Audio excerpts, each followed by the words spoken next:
मीनू जी, अच्छी बात है कि अरविंद जी, राजेश जी जैसे लोग हैं जो अरविंद जी ने बताया कि किस तरह राजेश जी राज्यसभा टीवी में यात्राओं के दौर में रहते थे, खुद भी रहते थे, लोगों को भी रिपोर्टाज कराते थे। लेकिन हम बात कर रहे हैं आज राहुल गांधी की।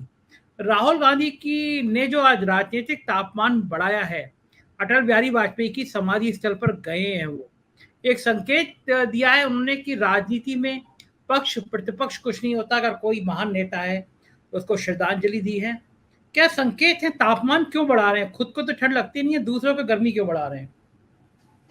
जी, संजय जी, मैं आपकी बात का जवाब देने से पहले जो आपका सवाल है, ये यात्रा शुरू हुई थी 7 सितंबर को। 8 सितंबर को राहुल गांधी ने केरल में ही एक प्रेस कॉन्फ्रेंस के दौरान कुछ बोला था, और वो इंग्लिश में बोला था। तो मैं दर्शकों की सुविधा के लिए उसका संक्षिप्त में 4 लाइनें हैं, वो हिंदी ट्रांसलेशन पढ़ देती हूँ कि राहुल गांधी टी शर्ट पहने घूम रहे हैं, जो उसके वो थोड़ा सा उससे हिंट मिलती है। उसमें वो कहते हैं कि मैं तपस्या में विश्वास रखता हूं, इसलिए चाहता था कि जनता के साथ संवाद करने के लिए मुझे परिश्रम करना पड़े, मुझे सफर करना पड़े, सफर मतलब परेशानी उठानी पड़े, ताकि जनता की दुश्वारियां मुझे समझ में आए। तो जनता की दुश्वारियां, जिस जनता से वो संवाद करने निकले, वो किसी इलीट वर्ग से संवाद करने नहीं निकले हैं। वो वास्तव में जो जनता, जो जिसको नेहरू ने भारत माता कहा है, वो उस जनता से संवाद करने के लिए निकले हैं।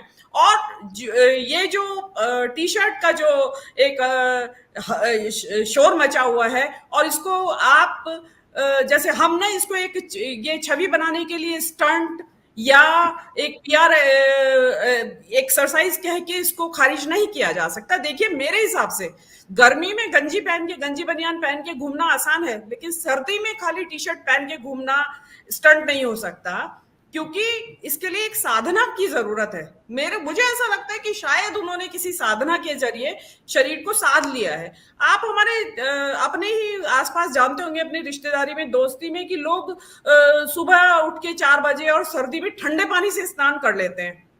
तो वो भी एक साधना है, मतलब अदरवाइज तो कोई भी नहीं कर सकता ठंडे पानी से स्नान। अब हम उसको कहते हैं कि ये स्टंट है, लेकिन वो साधना है उनकी। उन्होंने कंडीशनिंग कर ली है बॉडी की। ऐसे अभी हमारे बॉडी की कंडीशनिंग कैसी है कि हम बचपन से ही चेहरा तो नहीं ढकते, पूरा बॉडी ढकते हैं, जबकि स्किन पूरे बॉडी के ऊपर एक जैसी है। चेहरे को ठंड नहीं लगती, पूरे बॉडी को ठंड लगती है। क्योंकि हमने बचपन से कभी शरीर को ढका नहीं, इंसान ने चेहरे को ढका नहीं, इसलिए चेहरे को ठंड नहीं लगती है। तो वो चीज राहुल गांधी ने अपने जो शरीर के खुले अंग हैं उनके साथ कर ली। और इसकी एक मैं उदाहरण देना चाहती हूँ, कंपैरिजन कोई नहीं है। दिगंबर जैन मुनियों का आप सभी ने देखा होगा, मेरे ख्याल से नग्न रहते हैं वो। उनको सर्दियों चाहे गर्मी कपड़ा नहीं पहनते।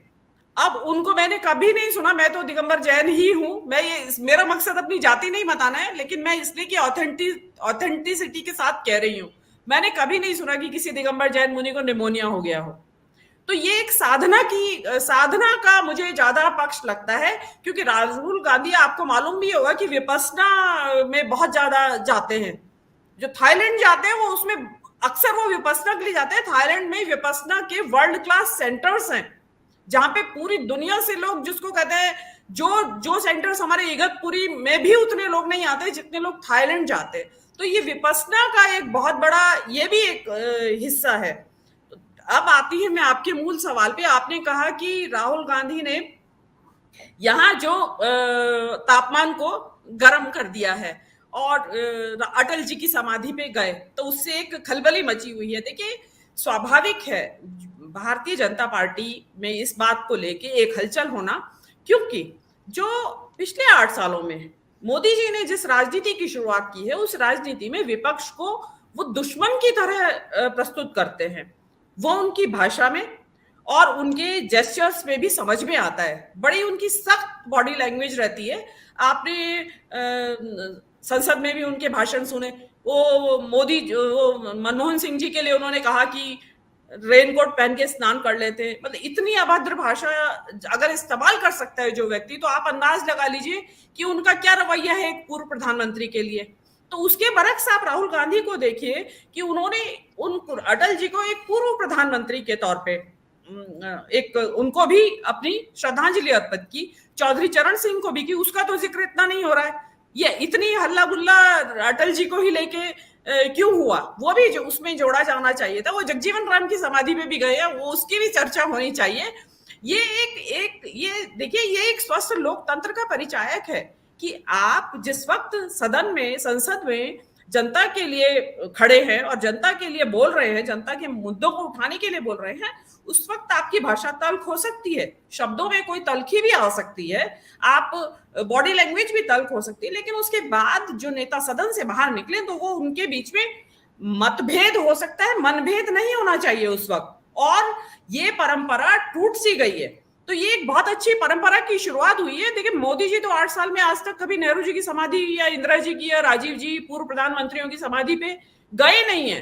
तो मैं तो कहती हूँ उनको एक लेसन लेना चाहिए कि वो सभी को बराबर से सम्मान दे। भाई, पूर्व प्रधानमंत्री, उनका भी देश के निर्माण में योगदान रहा है, सभी का योगदान देश के निर्माण में रहा है और उसका ड्यू रिकॉग्निशन देना चाहिए।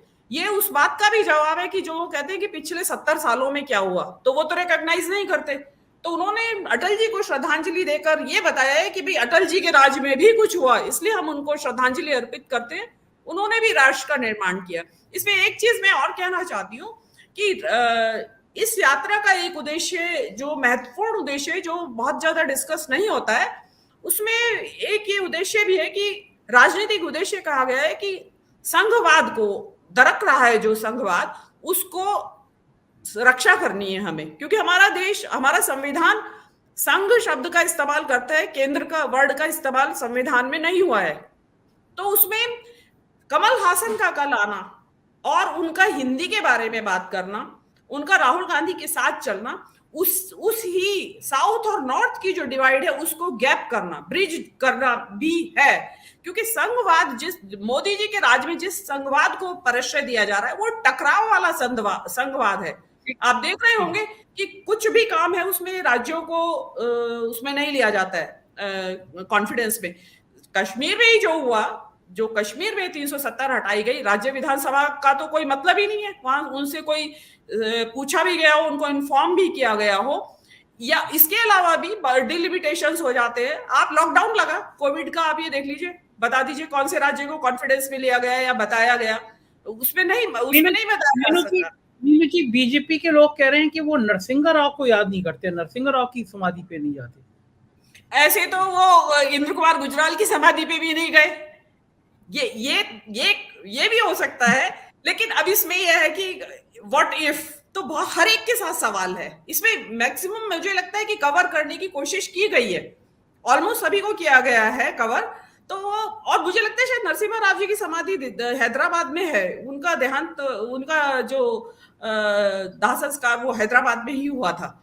तो प्रोबेबली वो तो शायद पॉसिबल नहीं था या नहीं लिया गया होगा, और कारण भी हो सकते हैं कुछ, सवाल उठाना वाजिब है।